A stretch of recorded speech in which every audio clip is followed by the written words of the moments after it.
This is Velo Stewart, writer, actor, producer, director, DJ.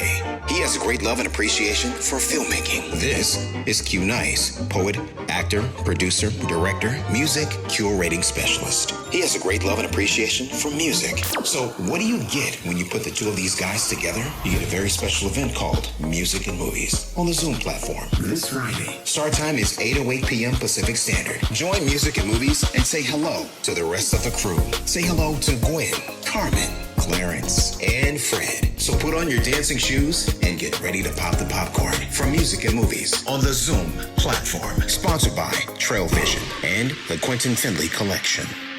Is it vegan?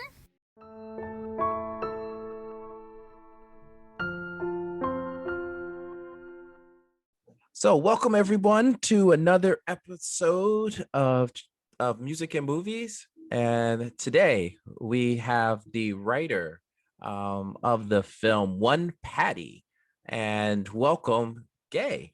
How are you? I am very good and I am glad to be here. Thank you for having me. Thank you. So tell us, how did you get this this passion for film and writing? Where did it all come from? It started very early. I used to read a lot when I was, well, I still do read a lot, but when I was a child, I read this book by a Jamaican author called Escape to Last Man's Peak. And it's about a venture with these children who had to travel all across Jamaica. And when I read it, it just sparked something in me. It said, this needs to be a movie. And from then, I've always had this interest in writing stories and writing stories for film. In particular, local stories, Jamaican stories for film. Excellent. And so for One Patty, how did this come about? How did the idea for writing this piece?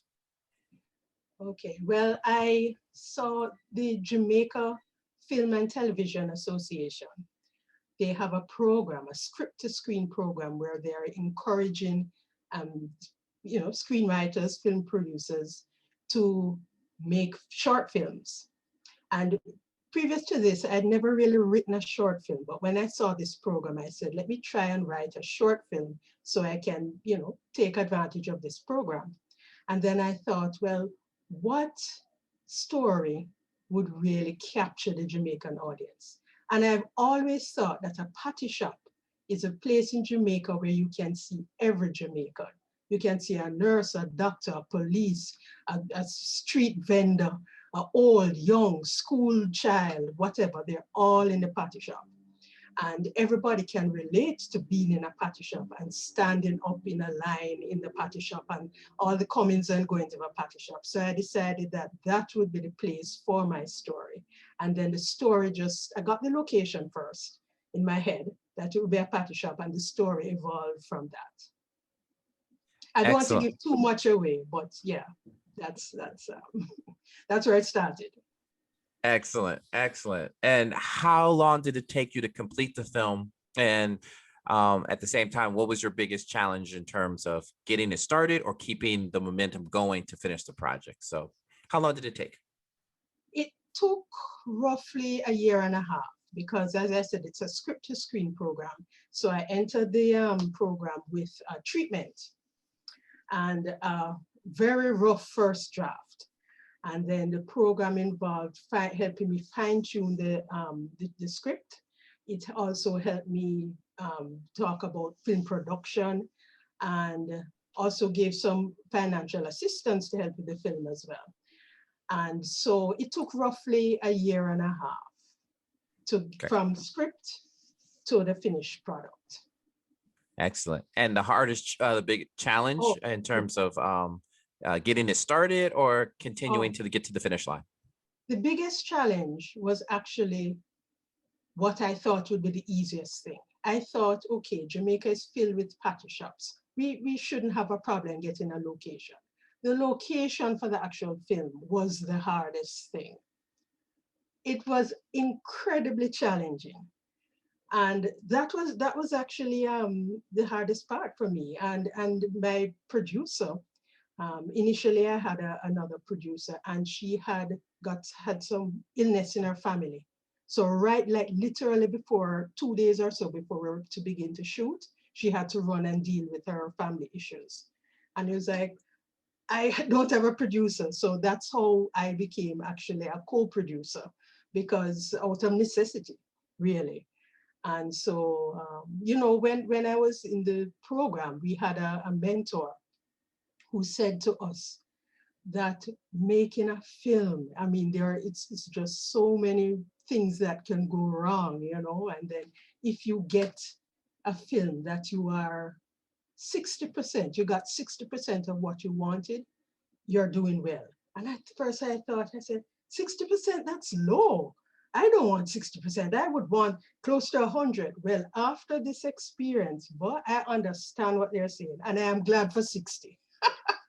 I'm glad for 60. I actually asked my DP when all of it was finished. I said, do you think we got out of 100? What do you think we got? And she said 60. I was like, yes. I love that. That's great advice.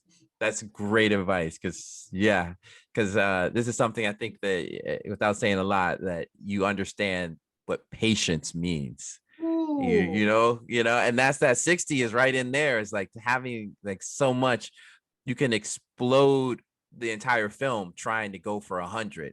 And when in terms of like working with the other cast members, and you just keep pushing.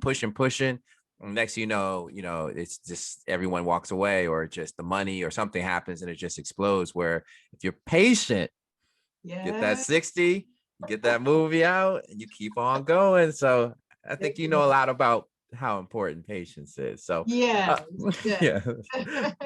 So next up, my next question, in terms of how your proudest moment in making this film. I guess kind of similar to what you just said in terms of 60. Is there any other moments that just stands out that you're really proud of? Yes, when we showed the film for the first time, it premiered in Jamaica, in front of a Jamaican audience. And when I saw the reaction, it's there are a lot of comedic things in the film. It's very lighthearted. And when I saw the reaction of the audience, people laughing, people engaged, and then people came up to me and said, that same thing happened to me in the patty shop. For like weeks afterwards, I would be getting calls, Gay, I'm in a patty shop, and you wouldn't believe what's happening. The same thing that happened in the film, it's happening in the patty shop now. And that to me said that I connected, I hit something with the Jamaican people. And that's my proudest moment, because when I write, I want something that people can relate to. And getting that reaction meant that they connected and related to the story. That's so powerful. That's beautiful. That's so powerful. So why is this festival, the Conch International Film Festival, why is this important to you, and what are your hopes for having your film in this festival? Well, I'm always looking out for festivals that focus on Caribbean stories or Caribbean-based stories. So when I saw that there was this film festival, Conch Film Festival, I was like, yes, I definitely want to get my film in there, because it's important that we have a space as Caribbean filmmakers or Caribbean-based filmmakers, that we have a space for our stories. We don't always fit in other festivals quite snugly, but in festivals like this is our space.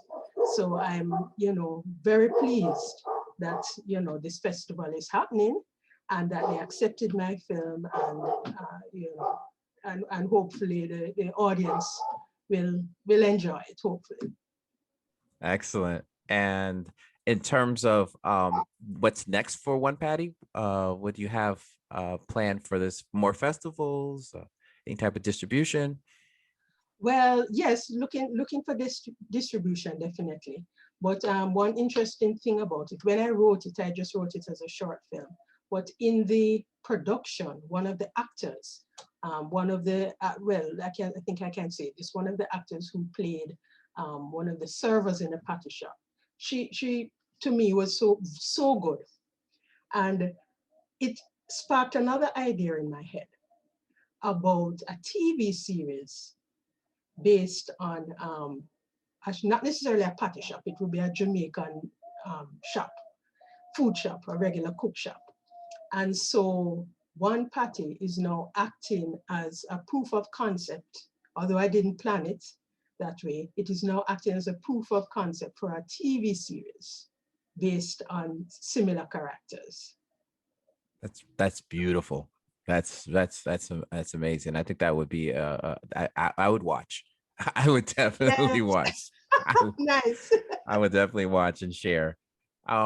In terms of how do people follow you? Do you have a website, social media? How can people continue to follow you in your films? It would, the main one would be Instagram, and it's my name, Gay Magnus, as Instagram. That's the main one. Excellent. Well, thank you very much for your time. We really look forward to talking with you again while the festival is happening. And do you have anything else that you would like to share about your film, or if any last messages about you as a filmmaker before we end our conversation? Well, just to continue to support festivals like these and continue to support Caribbean films and Caribbean filmmakers, because, you know, we need the encouragement and we need the support. So just to thank you listeners for listening, and to just keep up the support. Excellent. Thank you very much. We had Gay Magnus with us today, and her film will be playing next month in the Conch International Film Festival. Thank you. Thank you.